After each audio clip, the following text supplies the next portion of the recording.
Hello നമസ്കാരം. Study സ്റ്റുഡിയോയിലേക്ക് എല്ലാവർക്കും സ്വാഗതം. നമ്മളിന്ന് Sreenarayana Guru open university BA third sem എല്ലാവർക്കും ഉണ്ട്. അതായത് ഇംഗ്ലീഷ്, എക്കണോമിക്സ് തുടങ്ങിയൊരു വിധം എല്ലാ BA ഡിഗ്രിക്കാർക്കും ഉള്ളൊരു പേപ്പറാണ് ഹ്യൂമാനിസം ആൻഡ് ലോജിക്ക്.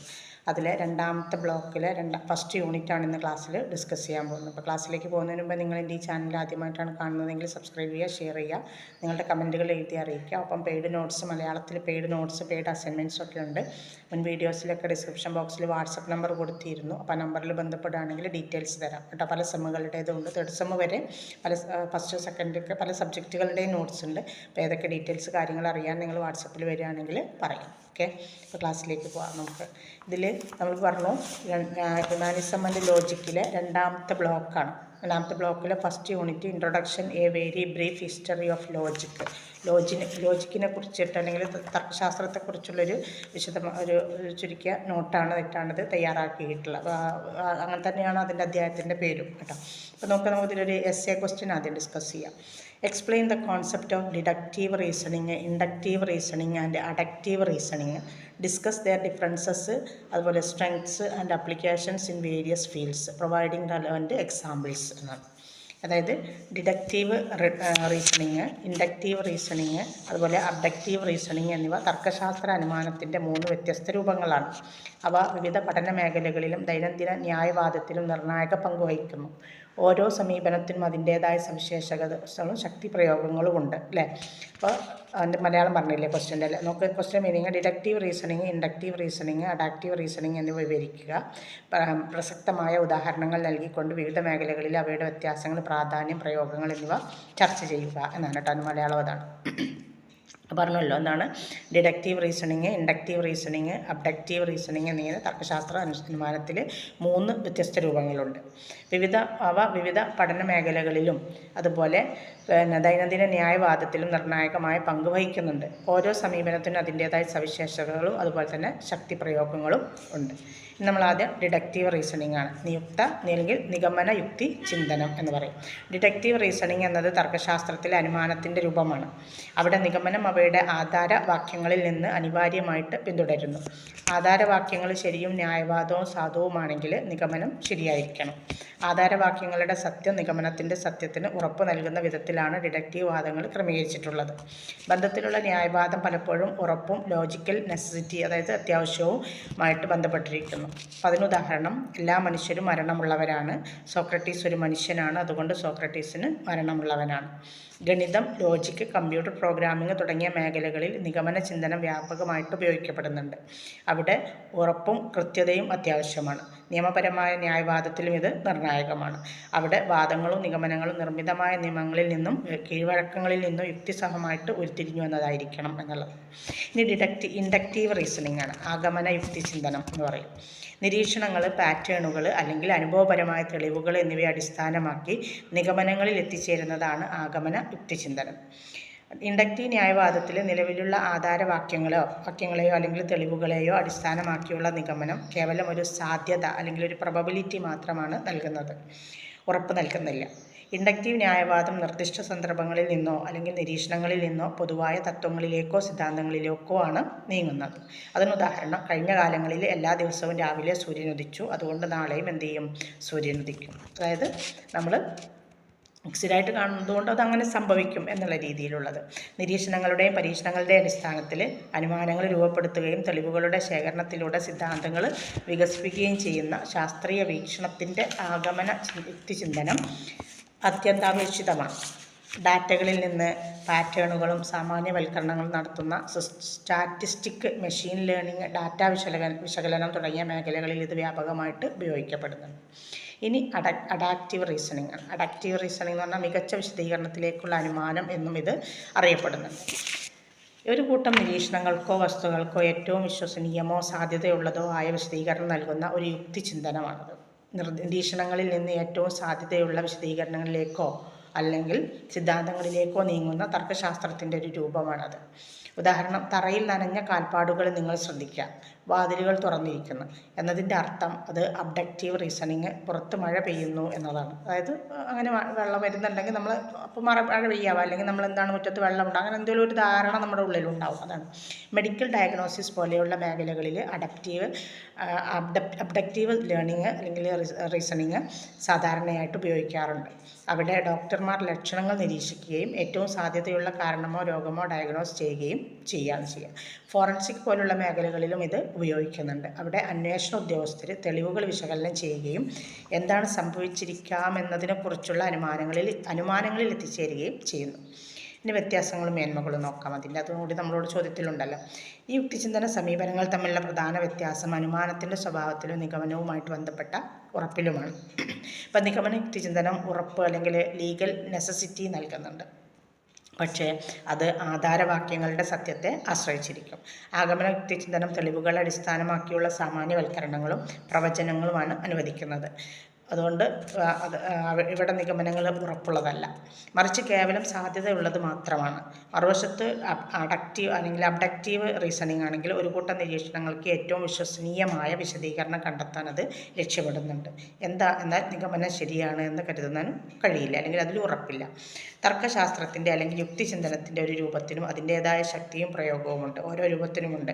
ഗണിതം, ലോജിക്ക് തുടങ്ങിയ മേഖലകളിൽ യുക്തപരമായിട്ട് ചില നിഗമനങ്ങൾ സ്ഥാപിക്കുന്നതിന് ഡിഡക്റ്റീവ് റീസണിങ് നിർണായകമാണ്. ശാസ്ത്രീയ അന്വേഷണം, സിദ്ധാന്ത വികസനം, പാറ്റേൺ തിരിച്ചറിയൽ എന്നിവയ്ക്ക് ഇൻഡക്റ്റീവ് ന്യായവാദം അത്യാവശ്യമാണ്. മെഡിക്കൽ ഡയഗ്നോസിസ്, ഫോറൻസിക് ശാസ്ത്രീയ കണ്ടുപിടുത്തം തുടങ്ങിയ മേഖലകളിൽ അബ്ഡക്റ്റീവ് ന്യായവാദവും വിലപ്പെട്ടതാണ്. അപ്പോൾ ഓരോ മേഖലകളിൽ ഓരോന്നിനും അതിൻ്റേതായ പ്രാധാന്യം ഉണ്ട്. ഇപ്പോൾ പ്രായോഗികമായിട്ട് പറയുകയാണെങ്കിൽ ഈ യുക്തിചിന്തന രീതികൾ പലപ്പോഴും പരസ്പര ബന്ധിതമോ അല്ലെങ്കിൽ പരസ്പര പൂരകമോ ആയിട്ട് ഉപയോഗിക്കുന്നു. ഇപ്പോൾ നിരീക്ഷണങ്ങൾ അടിസ്ഥാനമാക്കി അനുമാനങ്ങൾ അല്ലെങ്കിൽ നിഗമനങ്ങൾ രൂപപ്പെടുത്തുന്നതിന് ശാസ്ത്രജ്ഞന്മാർ ആഗമന യുക്തിചിന്തനം ഉപയോഗിക്കുന്നുണ്ട്. തുടർന്ന് ആ അനുമാനങ്ങൾ പരീക്ഷിക്കാനും സാധൂകരിക്കാനും നിഗമന യുക്തിചിന്തനം ഉപയോഗിക്കും. അബ്ഡക്റ്റീവ് ന്യായവാദത്തിന് പ്രാഥമിക വിശദീകരണ അനുമാനങ്ങൾ നൽകാൻ കഴിയും, എന്നാൽ അവ പിന്നീട് ഇൻഡക്റ്റീവ്, ഡിഡക്റ്റീവ് രീതികളിലൂടെ കൂടുതൽ അന്വേഷണങ്ങൾക്ക് വിധേയമാവുകയാണ് ചെയ്യുന്നത്. ഒരു പ്രത്യേക സന്ദർഭത്തിന് അനുയോജ്യമായ യുക്തിചിന്തനം മനസ്സിലാക്കുകയും പ്രയോഗിക്കുകയും ചെയ്യുന്നതിലൂടെ ശരിയായ നിഗമനങ്ങളിൽ എത്തിച്ചേരാനും ശരിയായ തീരുമാനങ്ങൾ എടുക്കാനും വിവിധ പഠന മേഖലകളിലും പ്രായോഗിക മേഖലകളിലും അറിവ് നേടാനും നമ്മുടെ കഴിവ് അത് വർദ്ധിപ്പിക്കും. ഇനി നമുക്കിതിൽ മറ്റൊരു ചോദ്യമാണ് ട്രഡീഷണൽ ലോജിക്കും സിംബോളിക് ലോജിക്കും തമ്മിലുള്ള വ്യത്യാസം ചർച്ച ചെയ്യുക എന്നുള്ളത്. അതാണ് ട്രഡീഷണൽ ലോജിക്കും അതുപോലെ തന്നെ സിംബോളിക് ലോജിക്കും തമ്മിലുള്ള വ്യത്യാസം ചർച്ച ചെയ്യുക. അതിൽ തന്നെ ചോദിക്കുന്നത് അവയുടെ പ്രധാന വ്യത്യാസങ്ങളും ലോജിക്കൽ വിശകലനത്തിൽ വ്യക്തതയും കൃത്യതയും കൈവരിക്കുന്നതിൽ സിംബോളിക് ലോജിക്കിൻ്റെ നേട്ടങ്ങളും ഉയർത്തിക്കാട്ടുക എന്നാണ്. ഇനി അത് ഇംഗ്ലീഷിലാണെങ്കിൽ അങ്ങനെ ചോദിക്കാൻ നോക്കുക. Discuss the distinction between traditional logic and symbolic logic, highlighting their key differences and the advantages of symbolic logic in achieving clarity and precision in logic analysis. അങ്ങനെ ചോദിക്കാം, അങ്ങനെ ഇംഗ്ലീഷിൽ ചോദിക്കാം. പിന്നെ മലയാളമാണ് ഇപ്പോൾ പറഞ്ഞിട്ടുള്ളത്. അപ്പോൾ നമ്മൾ അതിൻ്റെ ആൻസർ നോക്കാം. ട്രഡീഷണൽ ലോജിക്കും സിംബോളിക് ലോജിക്കും തമ്മിലുള്ള വ്യത്യാസം യുക്തിപരമായ വാദങ്ങളെ വിശകലനം ചെയ്യുന്നതിലും പ്രതിനിധീകരിക്കുന്നതിലുമുള്ള അവയുടെ സമീപനത്തിലുമാണ്. അതിലടങ്ങിയിട്ടുള്ള സംഭവമാണ്. പുരാതന ഗ്രീക്ക് തത്വചിന്തകനായ അരിസ്റ്റോട്ടിലിൻ്റെ തർക്കശാസ്ത്രത്തെ അരിസ്റ്റോട്ടിലിയൻ തർക്കശാസ്ത്രം എന്നും അറിയപ്പെടുന്നുണ്ട്. സിംബോളിക് ലോജിക്ക് യുക്തിചിന്തനത്തിനും അതുപോലെ ന്യായവാദത്തിനും കൂടുതൽ ആധുനികവും ഔപചാരികവുമായ സമീപനമായിട്ട് ഉയർന്നു വരുന്ന ഒന്നാണ്. പരമ്പരാഗത തർക്കശാസ്ത്രം നിരുപാധികമായ തർക്കവാക്യങ്ങളുടെയും ന്യായവാക്യങ്ങളിലുള്ള അവയുടെ നിർബന്ധങ്ങളുടെയും വിശകലനത്തിലാണ് ശ്രദ്ധ കേന്ദ്രീകരിക്കുന്നത്. തർക്കവാക്യങ്ങളുടെ കർത്തൃക്രിയ, അതായത് അതിലെ കർമ്മക്രിയ, ഘടനയെയും അവയുടെ രൂപത്തെ അടിസ്ഥാനമാക്കിയുള്ള വാദങ്ങളുടെ സാധുതയെയും ഇത് പ്രാഥമികമായിട്ട് പഠിക്കുന്നുണ്ട്. അരിസ്റ്റോട്ടിലിയൻ ലോജിക്ക് പരിമിതമായ ചിഹ്നങ്ങൾ ഉപയോഗിക്കുകയും താർക്കിക ബന്ധങ്ങൾ പ്രകടിപ്പിക്കാൻ, അതായത് ലോജിക്കൽ റിലേഷൻഷിപ്പ് പ്രകടിപ്പിക്കാൻ നാച്ചുറൽ ഭാഷയെ ആശ്രയിക്കുകയും ചെയ്യുന്നുണ്ട്. ഇപ്പോൾ ഒരു ഉദാഹരണം പറയുകയാണെങ്കിൽ വെൻ ഡയഗ്രമുകളെയും പരസ്പര വൈരുദ്ധ്യങ്ങളെയും, അതായത് സ്ക്വയർ ഓപ്പോസിഷൻസിനെയും പരമ്പരാഗത തർക്കശാസ്ത്രം സാധാരണ ഉപകരണങ്ങളായിട്ട് അല്ലെങ്കിൽ മാർഗങ്ങളായിട്ട് ഉപയോഗിക്കുന്നുണ്ട്. മറുവശത്ത് ആധുനിക തർക്കശാസ്ത്രം എന്നറിയപ്പെടുന്ന സിംബോളിക് ലോജിക്ക് യുക്തിപരമായ ന്യായവാദത്തിന് കൂടുതൽ അമൂർത്തവും ഔപചാരികവുമായ സമീപനമാണ് സ്വീകരിക്കുന്നത്. തർക്കവാക്യങ്ങൾ അല്ലെങ്കിൽ വാദങ്ങൾ, അവയുടെ ലോജിക്കൽ ബന്ധങ്ങൾ എന്നിവയെ പ്രതിനിധീകരിക്കുന്നതിന് ഇത് ചിഹ്നങ്ങളുടെയും ലോജിക്കൽ കണക്റ്റിവിറ്റികളുടെയും സമഗ്രമായ ഒരു സംവിധാനം ഉപയോഗിക്കുന്നു. ഈ പ്രതീകാത്മക പ്രാധാന്യം ലോജിക്കൽ വിശകലനത്തിൽ കൂടുതൽ കൃത്യത, വ്യക്തത എന്നിവ ഉണ്ടാക്കാൻ സഹായിക്കും. നാച്ചുറൽ ഭാഷയിലെ അന്തർലീനമായിരിക്കുന്ന കുറവുകളും വളവുകളും അവ്യക്തതകളും ഒഴിവാക്കാനുള്ള കഴിവാണ് സിംബോളിക് ലോജിക്കിൻ്റെ പ്രധാന നേട്ടങ്ങളിലൊന്ന്. നന്നായി നിർവചിക്കപ്പെട്ട ചിഹ്നങ്ങളും ലോജിക്കൽ അല്ലെങ്കിൽ ഓപ്പറേറ്റർസും ഉപയോഗിക്കുന്നതിലൂടെ സിംബോളിക് ലോജിക്ക് തെറ്റായ വ്യാഖ്യാനത്തിനുള്ള സാധ്യത ഇല്ലാതാക്കും. ലോജിക്കൽ വാഗ്ദാനങ്ങൾ വളരെ വ്യക്തതയോടെയും കൃത്യതയോടെയും പ്രകടിപ്പിക്കുന്നുവെന്ന് ഉറപ്പാക്കാനും അതിന് കഴിയും. ഗണിതം, കമ്പ്യൂട്ടർ സയൻസ്, ഔപചാരിക ന്യായവാദം തുടങ്ങിയ മേഖലകളിൽ ഇത് വളരെ പ്രധാനമാണ്. കാരണം അവിടെ അവ്യക്തത കാര്യമായ പിശകുകളിലേക്ക് നയിക്കും. മാത്രവുമല്ല, വാദങ്ങളുടെ സാധുത വിലയിരുത്തുന്നതിനുള്ള ശക്തമായ ഉപകരണങ്ങളും സങ്കേതങ്ങളും സിംബോളിക് ലോജിക്ക് നൽകുന്നുണ്ട്. അപ്പോൾ ട്രൂത്ത് ടേബിളുകൾ, നാച്ചുറൽ ഡിസക്ഷൻ സിസ്റ്റങ്ങൾ, പ്രൂഫ് ടെക്നിക്കുകൾ തുടങ്ങിയ രീതികൾ തർക്കശാസ്ത്രവാദങ്ങളുടെ വ്യവസ്ഥാപിതവും കർശനവുമായ വിശകലനം അനുവദിക്കുന്നുണ്ട്. സങ്കീർണമായ തർക്കശാസ്ത്ര സിസ്റ്റങ്ങളിൽ ഈ വിദ്യകൾ പ്രത്യേകിച്ചും വിലപ്പെട്ടതുമാണ്. അവിടങ്ങളിൽ പരമ്പരാഗത രീതികൾ അപര്യാപ്തമായിരിക്കും. അതുകൊണ്ട് ഈ രീതി അവിടെ വളരെ വിലപ്പെട്ടതാണ്. കൂടുതൽ സങ്കീർണമായ തർക്കശാസ്ത്ര ഘടനകളും അതുപോലെ ഉയർന്ന ക്രമത്തിലുള്ള ലോജിക്കും കൈകാര്യം ചെയ്യാനുള്ള കഴിവാണ് സിംബോളിക് ലോജിക്കിൻ്റെ മറ്റൊരു നേട്ടം. പരമ്പരാഗത തർക്കശാസ്ത്രം പ്രാഥമികമായിട്ട് പ്രൊപ്പോസിഷൻ ലോജിക്ക്, അതുപോലെ സിലോജിസ്റ്റിക് തർക്കശാസ്ത്രം എന്നിവയിൽ ശ്രദ്ധ കേന്ദ്രീകരിക്കുന്നുണ്ട്. അതേസമയം സിംബോളിക് ലോജിക്ക് പ്രെഡിക്കേറ്റീവ് ലോജിക്ക്, അതായത് അഖ്യാത തർക്കശാസ്ത്രം, modal logic, non classical logic തുടങ്ങിയ വിപുലമായ ലോജിക്കൽ സിസ്റ്റങ്ങളെ ഉൾക്കൊള്ളുന്നുണ്ട്. ലോജിക്സ് തുടങ്ങി ഇപ്പോൾ നമ്മൾ പറയുന്ന കൃത്രിമ ബുദ്ധി, കമ്പ്യൂട്ടർ സയൻസ്, ഔപചാരിക സ്ഥിരീകരണം എന്നിവയുൾപ്പെടെ വിവിധ മേഖലകളിൽ ഈ വൈദഗ്ധ്യം സിംബോളിക് ലോജിക്കിനെ ഒഴിച്ചുകൂടാനാവാത്തത് ആക്കി മാറ്റുന്നു. അതായത് പല മേഖലകളിൽ നമ്മൾ കൂടുതലായിട്ട് ഉപയോഗിക്കുന്ന ഒന്നാണ് സിംബോളിക് ലോജിക് എന്ന് പറയുന്നത്. ഇനി ഒരു ക്വസ്റ്റ്യനാണ്, explain the concept of prepositions and their roles in constructing arguments. തർക്കവാക്യങ്ങളെയും വാദങ്ങൾ നിർമ്മിക്കുന്നത് അവരുടെ പങ്കും വിശദീകരിക്കുക എന്ന്. എന്തെങ്കിലും ഒരു കാര്യം ഇന്നതാണെന്നോ ഇല്ലെന്നോ സ്ഥിരീകരിക്കുന്ന ന്യായവാദത്തിൻ്റെ നിർമ്മാണ ബ്ലോക്കുകളാണ് തർക്കവാക്യങ്ങൾ അല്ലെങ്കിൽ പ്രൊപ്പോസിഷൻസ്. അവ വ്യാകരണ വാക്യങ്ങളിൽ സെൻറ്റൻസിൽ നിന്ന് വ്യത്യസ്തമാണ്. കാരണം വ്യാകരണ വാക്യങ്ങൾക്ക് സത്യമോ തെറ്റോ അല്ലാത്ത ആഗ്രഹങ്ങളോ അജ്ഞതകളോ അല്ലെങ്കിൽ ആജ്ഞകളോ ചോദ്യങ്ങളോ പ്രകടിപ്പിക്കാൻ കഴിയും. മറുവശത്ത് തർക്കവാക്യങ്ങൾ ശരിയോ തെറ്റോ എന്ന ന്യായ പ്രസ്താവനകളാണ്. തർക്കവാക്യങ്ങൾ ഉപയോഗിച്ചാണ് വാദങ്ങൾ നിർമ്മിക്കുന്നത്. അവിടെ ഒരു നിഗമനം ചില ആധാരവാക്യങ്ങളെ അടിസ്ഥാനമാക്കി സ്ഥിരീകരിക്കപ്പെടും. ഒരു നിഗമനം ചില ആധാരവാക്യങ്ങളെ അടിസ്ഥാനമാക്കി സ്ഥിരീകരിക്കുന്ന പ്രക്രിയയാണ് അനുമാനം അല്ലെങ്കിൽ ഇൻഫറൻസ് എന്ന് വിളിക്കുന്നത്. ഒരു വാദം കേവലം ആധാരവാക്യങ്ങളുടെ ഒരു ശേഖരമല്ല, മറിച്ച് അനുമാനത്തെ കാണിക്കുന്ന ഘടനാപരമായ ആധാരവാക്യങ്ങളാണ്. ഒരു വാദത്തിനുള്ളിലെ ആധാരവാക്യങ്ങളെയും അവയുടെ ലോജിക്കൽ ബന്ധങ്ങളെയും തിരിച്ചറിയുകയും വിലയിരുത്തുകയും ചെയ്യുന്നത് ലോജിക്കിൽ നിർണായകമായിട്ടുള്ള ഒരു ഘടകമാണ്. നമുക്കിതിൽ അടുത്തൊരു question, discuss the main differences between traditional and symbolic logic. പാരഗ്രാഫായിട്ട് ചോദിക്കും. നോക്കാം, ട്രഡീഷണൽ സിംബോളിക് ലോജിക്കിൻ്റെ ഇടയിലുള്ള പ്രധാന വ്യത്യാസങ്ങൾ ചർച്ച ചെയ്യുക എന്നാണ്. പരമ്പരാഗത അല്ലെങ്കിൽ ട്രഡീഷണലും പ്രാഥമിക അല്ലെങ്കിൽ പ്രതീകാത്മകം അല്ലെങ്കിൽ സിംബോളിക്കുമായ ലോജിക്കിൻ്റെ ഇടയിലുള്ള പ്രധാന വ്യത്യാസങ്ങൾ എന്തൊക്കെയാണ് നോക്കുക. ഒന്ന്, പരമ്പരാഗത തർക്കശാസ്ത്രം അതായത് സബ്ജക്റ്റ്, ആഖ്യാതാവ്, പ്രെഡിക്കേറ്റ് തമ്മിലുള്ള ബന്ധവുമായി ബന്ധപ്പെട്ടതാണ്. അതേസമയം പ്രതീകാത്മക തർക്കശാസ്ത്രം ആധാരവാക്യങ്ങളുടെയും വാദങ്ങളുടെയും ആന്തരിക ഘടനയിലാണ് ശ്രദ്ധ കേന്ദ്രീകരിക്കുന്നത്. എന്നാൽ പ്രതീകാത്മക ലോജിക്ക് തികച്ചും ഔപചാരിക സ്വഭാവമുള്ളതാണ്. ചിന്തയുടെ രൂപം മാത്രം കൈകാര്യം ചെയ്യുന്നതാണത്. പിന്നെ പരമ്പരാഗത ലോജിക്കിൽ ചിഹ്നങ്ങളുടെ പരിമിതമായ ഉപയോഗം മാത്രമേ ഉള്ളൂ. അതേസമയം പ്രതീകാത്മക ലോജിക്ക് പ്രത്യേക ചിഹ്നങ്ങൾ ഉപയോഗിക്കുന്നുണ്ട്. പരമ്പരാഗത ലോജിക്കിൽ ന്യായവാക്യ കേന്ദ്രീകൃതമാണ്. എന്നാൽ ആധുനിക ലോജിക്ക് ആധാരവാക്യങ്ങളിലും വാദങ്ങളിലുമുള്ള യുക്തിബന്ധങ്ങളെയാണ് വിശകലനം ചെയ്യുന്നത്. അതേസമയം ആധുനിക ലോജീഷ്യൻസ് ഗണിതശാസ്ത്ര കൃത്യത ഉറപ്പാക്കുന്ന യുക്തമായ നടപടിക്രമങ്ങൾ സ്വീകരിക്കുന്നുണ്ട്. ഈ വ്യത്യാസങ്ങൾക്കിടയിലും ആധുനിക പ്രതീകാത്മക ലോജിക്ക് പരമ്പരാഗത ലോജിക്കിനെ എതിർക്കുന്നില്ല, മറിച്ച് അതിൻ്റെ മെച്ചപ്പെട്ടതും വ്യക്തവുമായ ഒരു രൂപമാണ് ശരിയായതും തെറ്റായതുമായ ന്യായവാദങ്ങൾ തമ്മിൽ വേർതിരിക്കുന്നതിനുള്ള മാർഗം നൽകാനത് ലക്ഷ്യം വെക്കുന്നുണ്ട്. ഇത്രയാണ് അതിൻ്റെ ആൻസറായിട്ട് വരുന്നത്. ഇനി മറ്റൊരു question, differentiate between deductive and inductive reasoning with suitable examples. അനുയോജ്യമായ ഉദാഹരണങ്ങൾ ഉപയോഗിച്ച് നിഗമന ആഗമന ന്യായവാദങ്ങൾ തമ്മിൽ വേർതിരിക്കുക എന്നാണ്. നിഗമന യുക്തിചിന്തനം പൊതുതത്വത്തിൽ നിന്ന് ആരംഭിക്കുകയും നിശ്ചിതവും നിർദ്ദിഷ്ടവുമായ നിഗമനങ്ങളിൽ എത്തിച്ചേരുകയും ചെയ്യുന്നുണ്ട്. ഉദാഹരണത്തിന്, എല്ലാ മനുഷ്യരും മരണമുള്ളവരാണ്. സോക്രട്ടീസ് ഒരു മനുഷ്യനാണ്, അതിനാൽ സോക്രട്ടീസിനും മരണമുണ്ട്. നേരെ മറിച്ച് ആഗമന യുക്തിചിന്തനം പ്രത്യേക വസ്തുതകളിൽ നിന്ന് ആരംഭിക്കുകയും സാധ്യതയുള്ള പൊതു നിഗമനങ്ങളിൽ എത്തിച്ചേരുകയും ചെയ്യുന്നുണ്ട്. ഉദാഹരണത്തിന്, അരിസ്റ്റോട്ടിൽ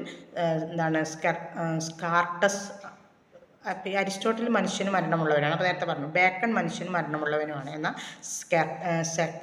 സ്കെർട്ടാസ് മനുഷ്യന് മരണമുള്ള. അതിനാൽ എല്ലാ മനുഷ്യരും എന്താണ് മരണമുള്ളവർ. ഇപ്പോൾ ഒരാൾ ഉദാഹരണം പറഞ്ഞിട്ടല്ല, ഒരുപാട് ആളുകളെ. അപ്പോൾ നിഗമനവാദങ്ങൾ സാധുവോ അസാധുവോ ആണ്.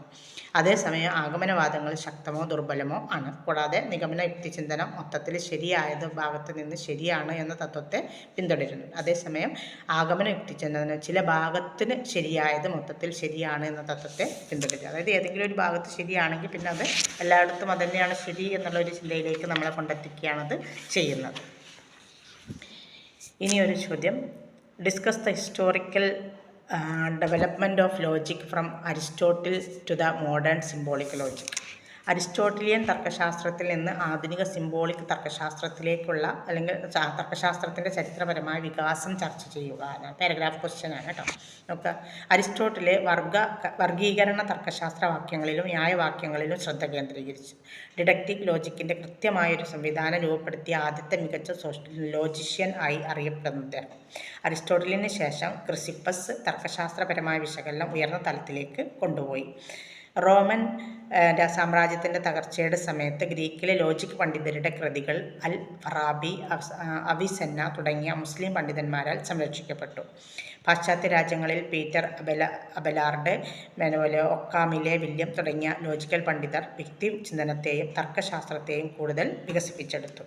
തർക്കശാസ്ത്ര വിശകലനത്തിൽ പ്രത്യേക ചിഹ്നങ്ങളും ഗണിതശാസ്ത്ര കൃത്യതയും അവതരിപ്പിച്ച ഗോട്ട്ഫ്രൈഡ് ലിബ്നിസ്, ജോർജ് ബുൾ തുടങ്ങിയവരുടെ തർക്കങ്ങൾക്കൊപ്പം ആധുനിക സിംബോളിക് ലോജിക് ഉയർന്നു വന്നു. ചുരുക്കത്തിലെ തർക്കശാസ്ത്രത്തിൻ്റെ ശ്രദ്ധ അരിസ്റ്റോട്ടിലിൻ്റെ വർഗീകരണ തർക്കശാസ്ത്ര വാക്യങ്ങളിൽ നിന്ന് ആധുനിക സിംബോളിക് ലോജിക്കിൻ്റെ തർക്കശാസ്ത്ര വാക്യങ്ങളിലേക്ക് വഴിമാറുകയാണ് ഉണ്ടായത്. മനസ്സിലായല്ലോ? ഇതാണ് അതിൽ പ്രധാനപ്പെട്ടത്. ഇനി അതിൽ നിന്ന് തന്നെ 2 മാർക്കിനായിട്ടോ 5 മാർക്കിനായിട്ടോ ഒക്കെ വേറെ ചോദിക്കാനുള്ള സാധ്യതയാണ് ഉള്ളത് കേട്ടോ. അപ്പോൾ നന്നായിട്ട് പഠിക്കുക. All the best. Thank you.